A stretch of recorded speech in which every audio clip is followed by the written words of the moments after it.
Hey y'all, how y'all doing? I am blessed and highly favored of the Lord, and baby, so are you. Let me tell you what, it has been a long couple of days.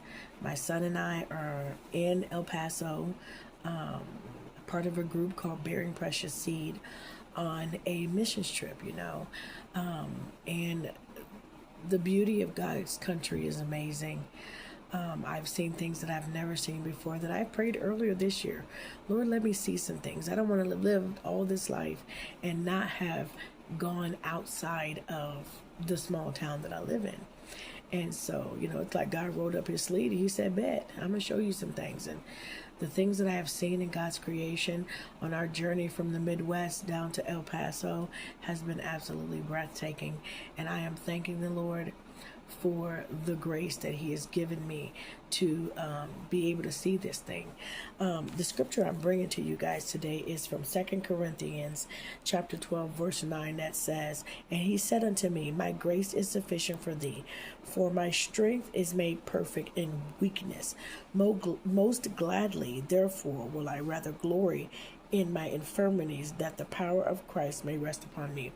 God, in this journey, so real quick, a couple of years ago, I had a surgery on my knee, a meniscus, and all of the things like that. It developed arthritis in it, and so I've been overcompensating. So now the other knee is really hurting. And so when the Lord called me to come here, I questioned that because I'm like, dude, Lord, my leg, bruh. And God says, my grace is sufficient for you. And so spiritual warfare has been hitting us left and right in this.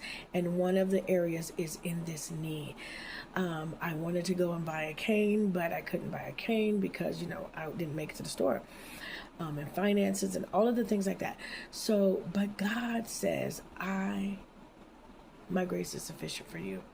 He gives the grace. As long as I spend that time with him in the morning, he gives everything that I need for that day.